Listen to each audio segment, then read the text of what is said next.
everyone. I'm Katie Boychuk from the MED13L Foundation, and I'm here with Rachel Heilman, our Director of Research and Community Engagement. And we're here today to discuss RareX and what we've learned after being enrolled 1 month. So this is our April 2024 update.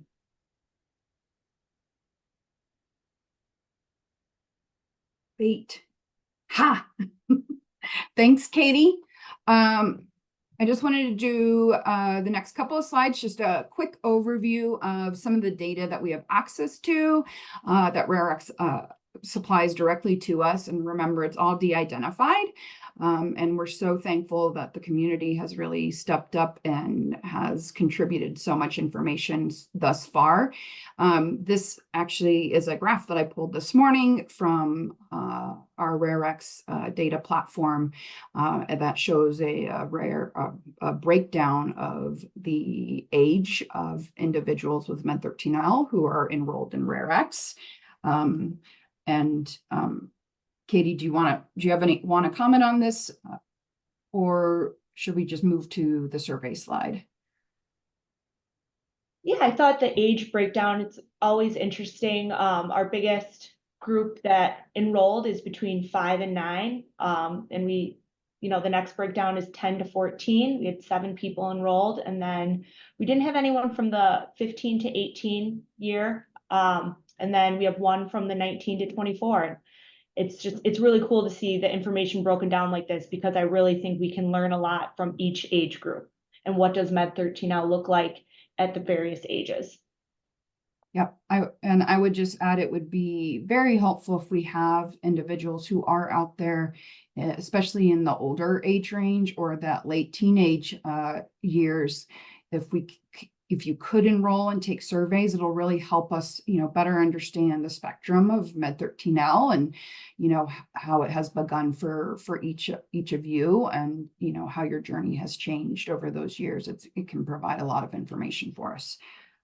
So the next is, this is the first, overwhelming slide to really look at that was provided directly by the RareX analysts. This is a breakdown of the surveys that have been pushed so far to your dashboard. And I know it's very busy, but for us, when Katie and I first started looking through this, we really wanted to focus on areas of opportunity and areas that might really be important for us to understand MED13L and the symptoms that individuals are presenting with. The first key highlight really is this head to toe survey. So this gives the percent of the number of individuals that excuse me, have completed this. So amazingly, within our first month of enrollment with RareX, we had 20 individuals sign up. That 86% means that 24 out of 28 have completed that head-to-toe survey. That's 86%. That's the first survey that you're going to see. It's a level 1. It's a high priority. It's an overview of everything from your head all the way to your toes. And so this really helps to then generate all of these other surveys that you see on here. And so is by far the most important thing that any individual can do or caregiver can do when they sign up and enroll. And so 86% is a great start. We obviously want to see this at 100% because that then will help us break down some additional symptoms. The other slide, red boxes on here highlight some really important surveys that I think we have found interesting, or have a large number of caregivers that really have identified this as an issue. So sleep, ears and hearing, quality of life for disability, and just an overall quality of life. I do know that the endocrine system has been a question, and we've seen that anecdotally. Right now, it's a very small number reporting it. So it's not that it's not important, it's just that it's not generating the same sort of numbers and interest, that's rising to the top of things that are really impacting our community. Similarly, down here, growth, brain and nervous system, behavior, and then finally the ORCA measure.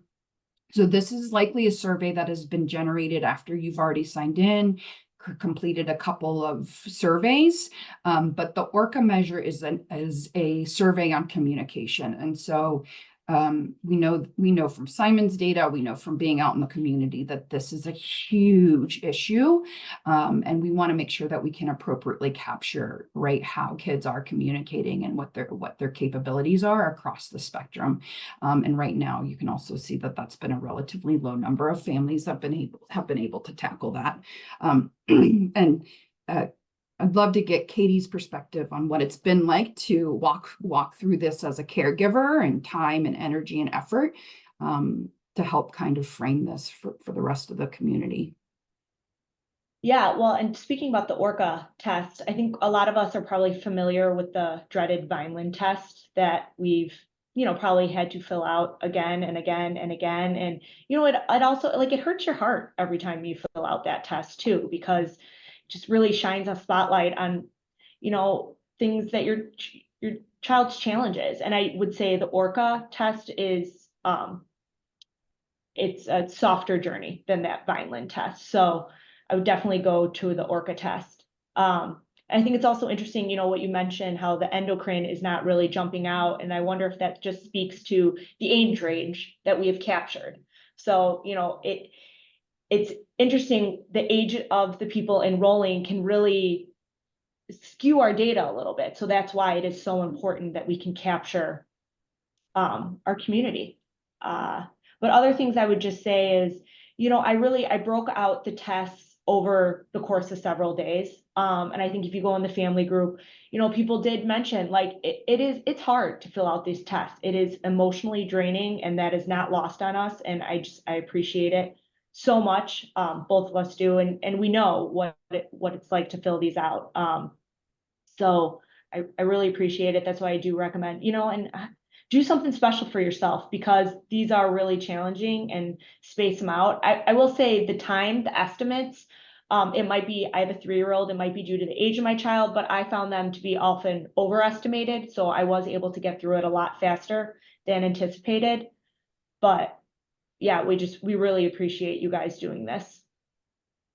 Yeah. And like Katie, I echo those sentiments, having filled them out for my daughter, as well. That it can be very emotionally draining. And notice we did not highlight the Vineland because we recognize how thoroughly exhausting and painful that can be, as well as time consuming. And so I think, what we've been discussing within the board is just how deliberate, we want to be in picking and choosing, and highlighting the importance of specific surveys and breakdowns, so that you all know what to focus on that can really help inform what we're seeing.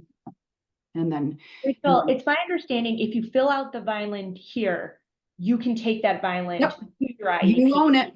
your doctor. So if you are going to say, because I'm guessing you're going to have to fill out one Vineland this year, so I would recommend doing it here and then taking that with you to all your different meetings.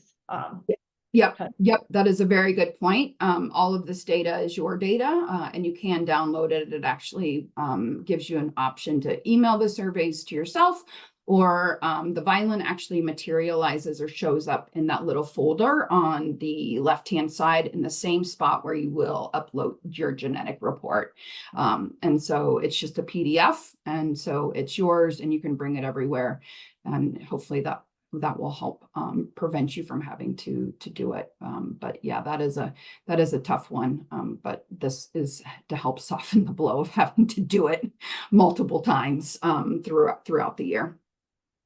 And then the next slide I wanted to really talk about is this is the breakdown of the head to toe. So, that overall survey that's really looking at, top to bottom. And I'm really going to have Katie comment on, what was so interesting about this survey when we first looked at it together. So I think she had some interesting ahas that, she, that we talked through before we got on, and wanted to share this with you all. And I didn't animate this correctly, so there's an extra square on here. So I don't know if any of your doctor appointments were like mine, that initial diagnosis where the doctor really has nothing to give you and they hand you a few research articles that might as well be written in Latin, because I don't know how to read a research paper.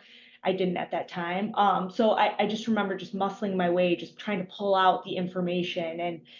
And what I did pull out, I found interesting, but then I went to the Facebook group and I saw what was in the Facebook group really wasn't reflected in those articles. And my takeaway is that a lot of our articles are not capturing what we're talking about in the Facebook group, what we're seeing in our children every day. And I think that is shown right here. Some of this stuff is not reported at all in research articles. And again, that's why we can now dictate what we want researchers to look at. We have the power by telling our child, our loved one's journey here. So that was really meaningful to me. And the boxes here in red are really specific symptoms that I think stood out to us. So, certainly like the developmental issues, brain and nervous system and muscle function and walking and coordination is very well documented in the literature, and we know drives, a lot of symptoms that you see in your kids. It doesn't mean that that's the most important thing to you guys as caregivers.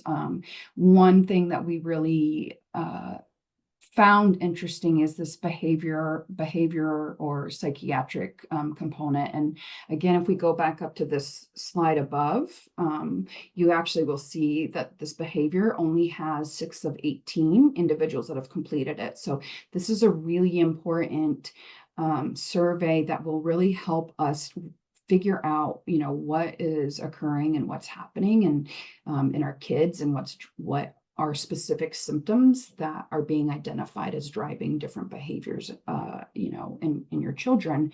And so right here, what is interesting about this is that the literature reports only about 60% of some behavioral issues that are occurring, and that includes autism or autism-like symptoms.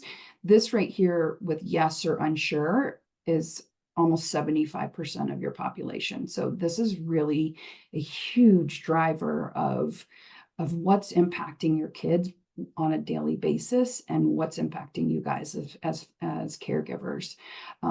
And then, as Katie talked about, things that aren't even reported in the literature. Sleep is almost never reported in the literature, but this is really disrupting your life. Unless your child is a superb sleeper, but I don't think that's the intent of the survey. Teeth and mouth are also rarely reported in the literature. So again, this would be helpful to kind of understand and get a better breakdown of what's happening. Growth we know is in the literature, but again, as we see here and as we see up above in the survey, there's a lot of room for us to really understand what kind of growth changes or abnormalities you might be seeing in your kids, either too small, are we worried about obesity, what other things are kind of happening, that can help inform perhaps what MED13L could be controlling in the body. And then ears and hearing is actually something I think we really do need to know and understand about. The literature really only reports like a handful of cases of either chronic ear infections or auditory issues, so like being deaf or partial hearing loss. So being able to understand that better will really help form a model of care, which is a huge piece of what we want to do with this data. And so that we know, like when you go to see your physicians, or as we start working on natural history studies, that we're really targeting and pulling out key symptoms that really need to be focused on, that might be impacting, how your kids are being able to live their best lives. And then finally, And one thing this, I want to say there is, oh, I think it also will help doctors listen to us. Because when I went to my son's vision appointment and he has strabismus, I was like, do you think this is like part of MED13L? She's like, oh, no, I did see an article. There were really only 6 cases. Then I went over to the family group and I posed the question, and immediately I had 25 people responding. So that our doctors will listen, and we can kind of give them guidance of where we need the care, like Rachel was saying. yes. And I didn't highlight, and we didn't highlight eyes and vision, because there actually is robust literature around eyes and vision and strabismus specifically, in addition to other visual concerns that are occurring in the almost 100 cases that are reported. And so this kind of goes in line with what you're seeing in the literature, versus like this is not an issue or this is a new issue. But But to instead of as a parent trying to figure out the yes. literature that you understand really well, you can bring them this chart and be like, no, listen to me. It's right here. That's right. I'm right. That means you don't have to regurgitate, 70 different papers. You can say like, no, this is what my community says. And I think that's why this is so powerful, because right, this is something that you literally can just like hand a graph to a Yeah. physician to say like, no, this is real. And I think the other, big question that we see a lot in social media for MED13L and really a lot of other, genetic-based neurodevelopmental disorders is this question on loss of skills and regression. And, this is probably one of the biggest components of what's going to happen to my child, right? And as a validated and reasonable question to ask as a parent. And so for those of you that have been open and honest about answering this question, like certainly this is appreciated by the community. And so as we start to get a little bit more data, hopefully we'll be able to better understand, is this tied to a specific age? Is this tied to a shift in symptoms? What is this tied to? Is it tied to specific variants? All of those things. Those are questions we don't know the answers to yet, but it gives us a glimpse to say, like, we really need to understand this so that we can better plan for the future, and also be able to, help support those who might be going through this and we don't know it as a community. So, It's Katie, not being properly diagnosed by doctors. yes, also true. But Yes. also you guys can tell us where to send our researchers, where they should be looking. Yes, yes, and things to look for, right? And so that's what this data informs, and what these symptoms inform. And we really hope that not just that it'll inform research, but really helps to inform better care and helps to inform, what matters to caregivers. And that really helps us determine, right, how we can shape standards of care and research and clinical endpoints and all the other things to make your lives a little bit easier and improve the quality for all of you. And then the last slide that I just included was really just our patient count. This was total individuals that are enrolled through today, the 16th. So we're at 37. If you recall, by the zebra graph, we really are shooting for 40 by the end of June. And 100 by the end of the year, which is an aggressive goal, but we know that the community can really come together and do this. And it's honestly, like, I think I don't know, Katie, if you had the same sentiment at Global Genes that we were just at together, that they were, when we talked about the numbers we were having, they were really impressed that you guys had showed up so quickly. And so it's just been such a great start, to gathering data and gathering insights. I think the one thing we would really love to see is more of our international families involved and help to support and inform us more, especially because we can really see differences, depending on where you live and the infrastructure that's there in your country. So that's really one thing where if you have friends overseas or if you've made connections, that really being able to inspire them to join can really help inform the future for the data that we're collecting and how we can, come together more as a community. Yeah, and I just want to say a huge heartfelt thank you to everyone who has done this, because again, I know it's not easy. And if you haven't enrolled and you have any questions, you can email me at info@med13l.org. And if there's any feedback, anything you want to let me know too, email me there, and we're always here. And I feel receiving this diagnosis kind of left me feeling powerless. This information is how we're going to get our power back and how we are going to have the best care for our children and our loved ones. So thank you guys so much. Yes, thank you. And I also wanted to give a shout out to Enon and Anna, Francolosi and Juana. Just again, like they've helped roll this out. They've been sort of our guinea pigs in testing this along with board members. And so they've been open to helping to support this. And please, yes, open feedback, whatever we can do to help make this easier. And RareX and Global Genes is also open to that feedback as well. So just really important to raise any questions or concerns, but also thank you so much for contributing. I remembered one other thing. Make sure you uploaded your genetic report.